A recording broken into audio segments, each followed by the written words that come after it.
सकल कुशल वल्ली।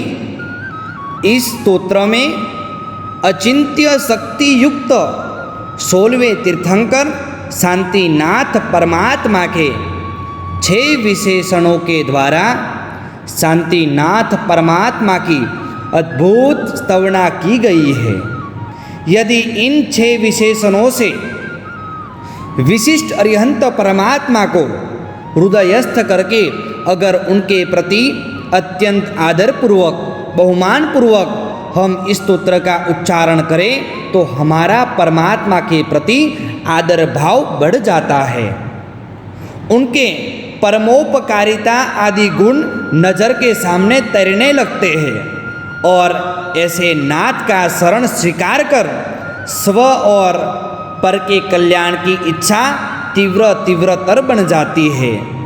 इसके अतिरिक्त यह सकल कुशल वल्ली चैत्य वंदन के प्रारंभ में बोला जाता है, परंतु अभी कुछ समय पूर्व श्रेयसे पार्श्वनाथ यह पद भी लोगों के द्वारा उच्चारण करते हुए सुने जाते हैं। तो आइए सुनते हैं सकल कुशल वल्ली।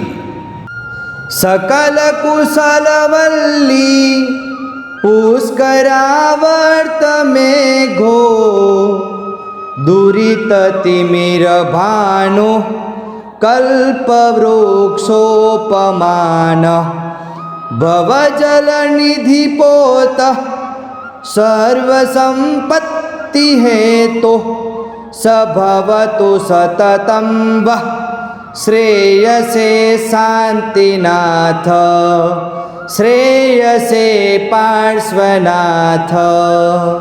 सकल कुशल वल्ली अर्थात परमात्मा सकल कुशल रूप फल को प्रदान करने में लता के समान है। ऐसे शांतिनाथ परमात्मा सदैव तुम्हारे श्रेय के लिए हो। यह स्तोत्र में स्तोत्रकार भगवंत ने 6 विशेषणों के द्वारा परमात्मा की अद्भुत स्तुति की है। उनमें से सर्वप्रथम परमात्मा को सकल कुशल रूप फल को प्रदान करने में लता के समान दर्शाया गया है। यह पद के द्वारा साधक को भावना भानी है कि हे परमात्मा, कुशल रूप फल को प्रदान करने में आप लता के समान हो ही, अपितु कुशल रूप फल के स्वाद को चखने के लिए मुझे गुणानुरागी बनना पड़ेगा और दोष दृष्टि का त्याग करना पड़ेगा। जब तक गुणानुराग प्रकट नहीं होगा और जब तक दृष्टि का त्याग नहीं होगा तब तक मेरा कल्याण नहीं होगा। पुष्करावर्त मेघो अर्थात पुष्करावर्त मेघ के समान ऐसे शांतिनाथ परमात्मा सदैव तुम्हारे श्रेय के लिए हो। पुष्करावर्त मेघ यानी बहुत आवर्तों के साथ बरसने वाली वर्षा। जब बहुत समय तक ऐसी बारिश होती है तब उस बारिश का पानी जमीन में बहुत गहराई तक पहुंचता है। उससे जमीन इतनी नरम और उपजाऊ बन जाती है कि 10,000 साल तक उस जमीन पर बारिश न हो तो भी वहाँ बीज बोने से वर्षों तक फल की प्राप्ति होती है। वैसे ही परमात्मा की वाणी भी पुष्करावर्त मेघ जैसी है। यहाँ साधक को सोचना चाहिए कि पुष्करावर्त मेघ भी योग्य भूमि को ही भिगोकर उपजाऊ बना सकता है, परंतु मग से लिए पत्थर को तो वह भी नहीं भिगो सकता है। वैसे ही परमात्मा भी श्रद्धा से कोमल बने हुए आस्तिक आत्मा का ही कल्याण करते हैं, परंतु जो नास्तिक हो, अश्रद्धा से युक्त हो, जिनका हृदय कठोर हो, ऐसी आत्मा का परमात्मा भी कुछ नहीं कर सकते हैं।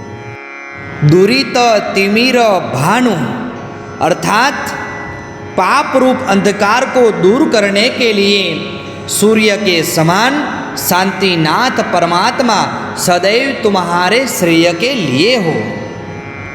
यहाँ पर शांतिनाथ परमात्मा को सूर्य की उपमा देकर स्तवना की गई है। यहाँ सोचना है कि सूर्य की किरणें भी छिद्र युक्त भूमि में ही प्रवेश कर पाती है। निश्छिद्र भूमि पर फैलकर वे अंधकार का नाश नहीं कर सकती है। वैसे ही परमात्मा के वचन भी कर्म विवर युक्त आत्मा में ही प्रवेश पाकर पाप का नाश कर सकते हैं। लेकिन जो कर्मों से लदे हैं, जिनके कर्म के आवरण में कहीं छेद नहीं है, वैसी आत्माओं में ये वचन रूपी किरणें प्रवेश नहीं कर सकती है। इसलिए उनके पाप रूप अंधकार का नाश भी नहीं होता है। ऐसी भावना यह पद के माध्यम से भानी है।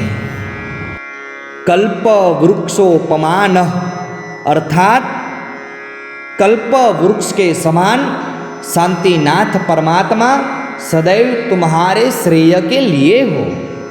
यहाँ शांतिनाथ परमात्मा को कल्प वृक्ष के समान दर्शाया गया है।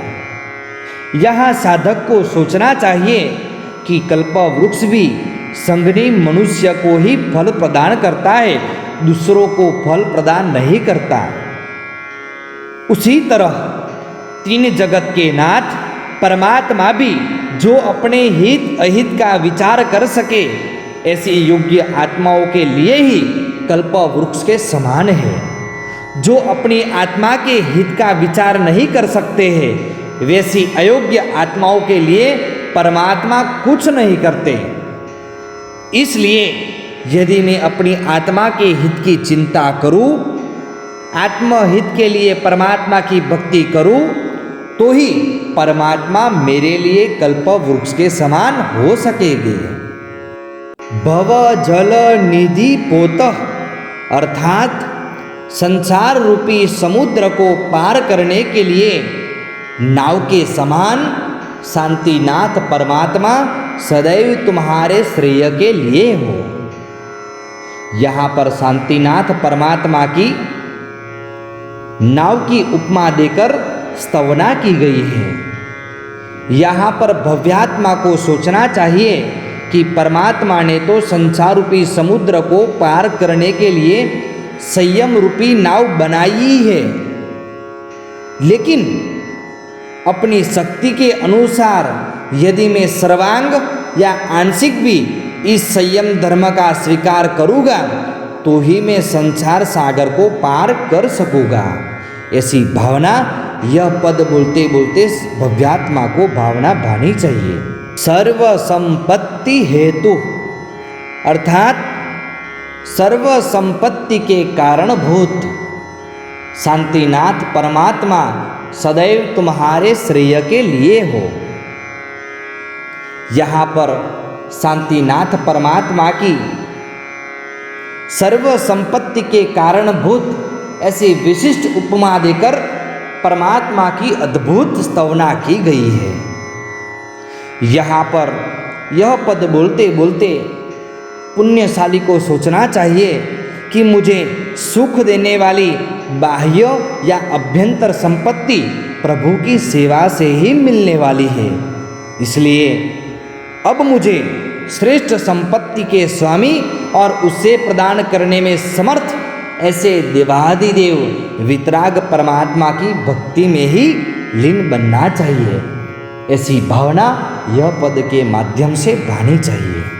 स भवतु सततम वह श्रेयसे शांतिनाथ श्रेयसे पार्श्वनाथ अर्थात वे शांतिनाथ परमात्मा सदैव तुम्हारे श्रेय के लिए हो।